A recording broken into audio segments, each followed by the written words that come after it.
What if I told you that Vikings fought their bloodiest battles not in Europe, but in North America? That 500 years before Columbus, Norse warriors were already waging war on American soil against enemies they had never encountered before. This is the story of the forgotten Viking invasion of America, and why it failed so catastrophically that they erased it from history. His name was Thorfinn Karlsefni, Thorfinn Karlsefni, a wealthy Icelandic merchant who led the largest Viking expedition to ever reach the New World. But this wasn't a trading mission or peaceful exploration. This was conquest. 300 heavily armed Norse warriors attempting to establish permanent settlements in a land they called Vinland. This is the story of battles fought with iron weapons against Stone Age technology, of Viking longships navigating American rivers, of Norse warriors facing enemies whose fighting tactics were unlike anything in European warfare, and of why the most successful raiders in history met their match 500 years before anyone else knew America existed. The year 1010 AD. Europe trembles before Viking longships that appear without warning, strike with devastating force, then vanish before organized resistance can form. From Ireland to Constantinople, the sight of dragon-headed prows means death and destruction for coastal communities. But the age of easy conquest is ending. European kingdoms are organizing better defenses. Christian monasteries, once easy targets, now have armed guards. Coastal settlements build watchtowers and maintain signal fires. The Vikings need new lands to raid and settle, or their expansion will stagnate. Word reaches Iceland of incredible discoveries in the Western Ocean. Leif Erikson has found a land of forests and wild grapes beyond Greenland. Eric the Red Sun describes coastlines that stretch endlessly south, rivers full of salmon, and timber forests that could supply shipbuilding for centuries. But Leif's expedition was small, just 35 men in a single ship. They built temporary shelters, spent one winter, then returned to Greenland with stories that seemed too good to be true. A land where grapes grew wild, where winter was mild enough for cattle to graze outdoors, where vast forests provided unlimited timber for shipbuilding. Thorfinn Karlsefni sees opportunity where others see adventure stories. A wealthy merchant with connections throughout Iceland and Greenland, he begins organizing the largest Viking expedition since the settlement of Iceland, not just to explore Vinland, but to conquer and colonize it permanently. The expedition takes 2 years to organize and represents enormous wealth for its time. 3 longships carrying 300 warriors, craftsmen, and settlers, livestock including cattle, sheep, and horses, tools for building permanent settlements, weapons and armor for extended military campaigns. This isn't exploration. This is invasion. Among the expedition are some of the most famous warriors in Iceland. Snorri Thorbrandsson, a berserker whose battle fury is legendary even among Vikings. Thorhall the Hunter, who knows the Western Ocean better than any living navigator. Freydis Eric's daughter, Leif's sister, whose reputation for violence exceeds many male warriors. The women accompanying the expedition aren't just settlers, they're part of the military plan. Viking expansion succeeds because entire communities relocate, not just warriors. Permanent conquest requires permanent settlement, which means families, livestock, and the skills necessary to build self-sufficient colonies. Summer 1010. The expedition departs from Greenland following Leif's route west across the Davis Strait. 3 longships loaded beyond safe capacity with everything needed to establish permanent Viking presence in the New World. The crossing takes 6 days through seas that could destroy ships in a single storm.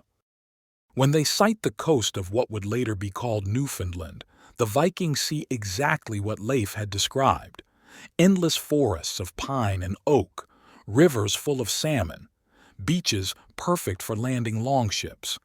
But they also see something Leif hadn't mentioned: smoke from numerous campfires indicating large native populations. The Vikings established their main base at the site Leif had called Straumfjord, probably at Lance aux Meadows in northern Newfoundland. They build substantial timber buildings designed for permanent occupation, not temporary shelters, workshops for metalworking, stables for livestock, fortifications that show they expect resistance. Within weeks, the Vikings encounter the people they call Skrælings, a Norse term meaning wretches or barbarians. These are the indigenous peoples of North America, primarily the ancestors of the Beothuk and Mi'kmaq nations. To the Vikings, they are potential slaves and obstacles to conquest. The first contact reveals fundamental differences that will doom the Viking colonization. The indigenous peoples have sophisticated Stone Age technology, razor-sharp flint weapons, powerful composite bows, and fighting tactics adapted to forest warfare. But they have no metal weapons, no domestic animals except dogs, and no immunity to European diseases. The Vikings have overwhelming technological advantages: iron weapons and armor, horses, and combat experience from centuries of European warfare. But they are operating thousands of miles from any support, in terrain completely different from European battlefields against enemies whose tactics are unlike anything in Norse military tradition. Initial encounters seem to favor the Vikings. Norse iron weapons cut through indigenous wooden shields and leather armor easily. Viking cavalry, the first horses ever seen in North America, creates panic among warriors who have never faced mounted combat. European diseases begin spreading through native populations with devastating effect. But the indigenous peoples adapt quickly in ways that surprise the Vikings.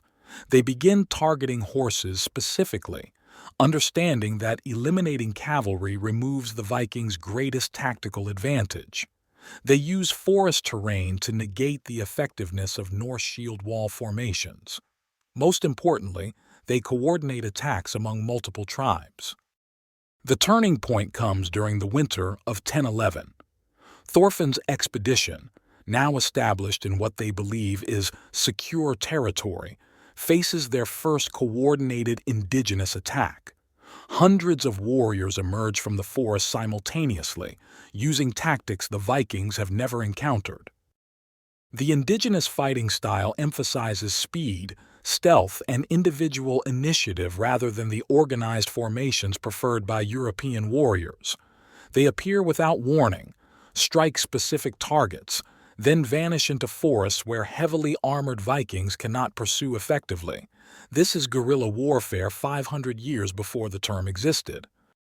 Snorri Thorbrandsson, the famous berserker, leads the Viking response with characteristic fury. But his battle rage, so effective against European enemies fighting in organized formations, becomes a liability against opponents who refuse to meet him in direct combat. He charges into empty forest while arrows strike his unprotected flanks. The indigenous warriors target Viking horses with systematic precision. They understand that eliminating cavalry forces the Vikings to fight on foot in terrain that favors defenders. Within weeks, most of the Viking horses are dead or wounded, reducing their mobility and psychological advantage dramatically. More importantly, the indigenous peoples begin coordinating attacks across a much wider area than the Vikings expected. Tribes that had never cooperated before unite against the common threat. The Vikings find themselves facing not isolated groups of primitives, but a confederation of experienced warriors defending their homeland. Thorhall the Hunter, the expedition's most experienced navigator, argues for immediate withdrawal to Greenland. The Vikings are outnumbered by unknown ratios, operating without supply lines, facing enemies whose tactics neutralize Viking advantages. Every week of delay increases the risk of complete disaster. But Thorfinn Karlsefni refuses to abandon the enormous investment the expedition represents. Retreat means total financial ruin for him and most of the participants. More importantly, withdrawal means admitting that Vikings can be defeated by primitives, a precedent that could undermine Norse expansion elsewhere. The decision to continue fighting proves catastrophic. Spring 1012 brings coordinated attacks from multiple directions simultaneously. Indigenous warriors, now armed with captured Viking weapons and familiar with Norse tactics, press attacks with increasing effectiveness. The forest, which seemed like a resource to exploit, becomes a weapon used against the invaders. The most devastating attack targets the Viking women and children during a period when most warriors are away hunting. Freydis Eric's daughter, despite her fearsome reputation, cannot organize effective defense against enemies who strike from concealment then vanish. The attack succeeds partially, killing several settlers and demonstrating that nowhere is safe. This assault on non-combatants violates Viking military tradition and creates psychological pressure the expedition cannot sustain. Norse warriors are accustomed to fighting enemies who observe similar codes of conduct. Warfare that targets civilians, uses terrain for concealment, and employs hit-and-run tactics challenges fundamental assumptions about honorable combat. The indigenous strategy is sophisticated and ultimately successful. Rather than attempting direct confrontation with superior Viking military technology, they use superior numbers, terrain knowledge, and tactical flexibility to make permanent settlement impossible. They make the cost of occupation higher than any potential benefits. Summer 1012. After 2 years of increasingly desperate fighting, Thorfinn Karlsefni finally accepts reality. The Viking expedition cannot sustain itself against coordinated indigenous resistance. Every month of continued fighting reduces their numbers while strengthening enemy resolve. Permanent conquest is impossible. The withdrawal is as dangerous as the original invasion. 3 longships, now reduced to fewer than 200 survivors, must cross the North Atlantic loaded with wounded warriors and whatever valuables they can carry. Many of the craftsmen and specialists who represented years of training are dead. The livestock that was meant to establish permanent farming is mostly gone. But the military failure isn't the complete disaster it appears. The Vikings returned to Greenland with valuable intelligence about North American geography, resources, and indigenous peoples. They bring samples of timber species unknown in Europe, knowledge of new navigation routes, and tactical lessons learned from forest warfare.